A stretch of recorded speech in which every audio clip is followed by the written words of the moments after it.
Well, how did your feminist boyfriend do making our first Valentine's Day dinner together, Jezebel?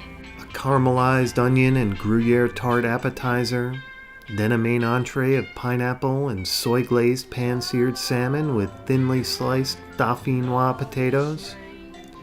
And finally for dessert, frozen strawberry souffle and Grand Marnier and champagne jelly on cream wafers.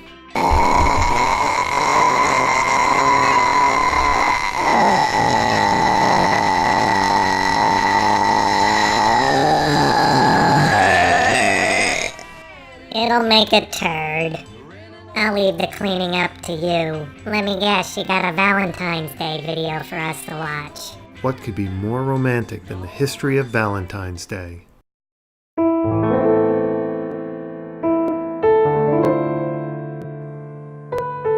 Well, happy Valentine's Day from the Story of Liberty. A talking story is wishing us a happy holiday. Well, that didn't take long. I'm confused already.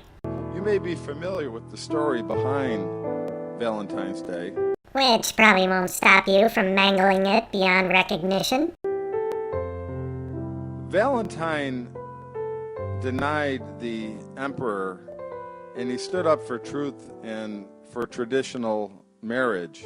Because Roman emperors were famous for lying in order to get their same-sex marriage way. And he actually secretly married young men and women. He would not deny his conscience and worship the pagan idols that the emperor was demanding. Now, I know little is known about St. Valentine, but rather than that disjointed jumble of a sentence, how hard would it have been to say the emperor banned marriage because it was a distraction to his soldiers? The only thing that can possibly make men more useless than they already are is the slightest hint of pussy. St. Valentine, for standing up for his faith in Christ, he was arrested and he was dragged before the Roman court, and given a Hummer as punishment, who condemned him to be beaten to death with clubs and have his head cut off. And then tortured. Sorry, couldn't resist. On this very day, February 14th, in 269 AD. As the story goes, as he was awaiting execution, he prayed for the jailer's sick daughter, who miraculously recovered. From, for all we know, the fucking sniffles.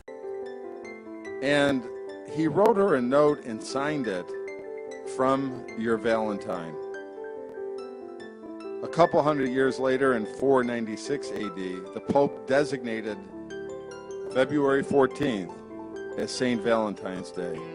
Right, so get sentenced to death, pray for some random harlot with some unknown ailment, and if she recovers, presto, get a holiday for lovers named after you. Something tells me you left out a fairly major part of the story, jackass. Like maybe, I don't know, he was in love with the jailer's daughter, or something like that. You know, it's interesting that the Greek name for Christ was written as an X. Oh, goody. The old crucifix X Chi all kind of look the same mumbo-jumbo hocus-pocus no one will ever be able to verify to a satisfying degree. But we accept this truth anyway because it's all Greek to me. Which is why some abbreviations for Christmas cards are Xmas. Right. Christians get an indignant, holier-than-thou bug up their asses because we're honoring the spelling of Christ in the original language of the New Testament by shortening Christmas to Xmas. Makes perfect sense to me.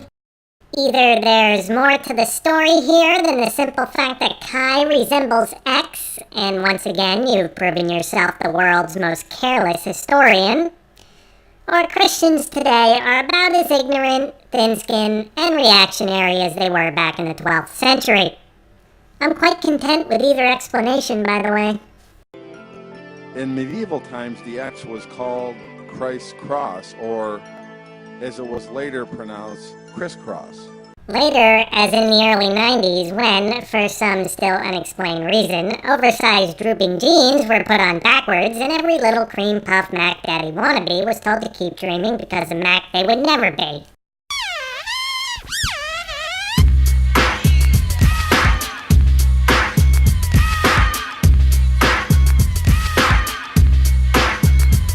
Warm it up, Jez. I'm about to. Warm it up, Jez. That's what I was born to do. Warm it up, Jez. I'm about to. Warm it up, Jez. The Kris Kross was a form of oath. Once crossing one's heart was derived.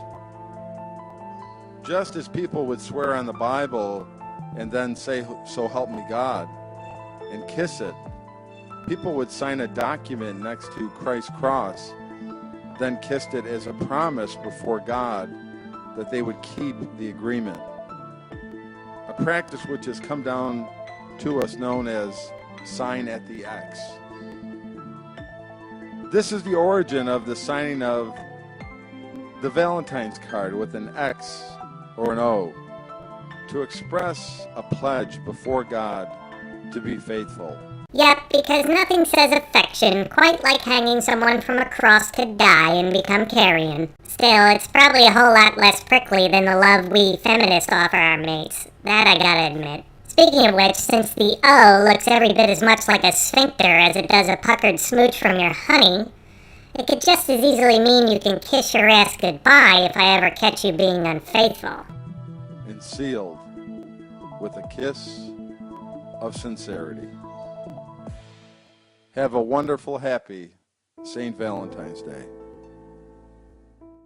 Thanks to that convoluted, probably mostly apocryphal, wishful thinking style history lesson, everyone will probably have about as much chance of that now as my boyfriend will getting laid after that gout fest he called a meal. I'll try harder next year for Valentine's Day, dear. You'll love the meal I make. If I'm stupid enough to keep you around for another year, I'll make you a bon vivant buffet with alfresco manchettes. Now assume the position because all this love in the air has given me a hankering for the strap-on.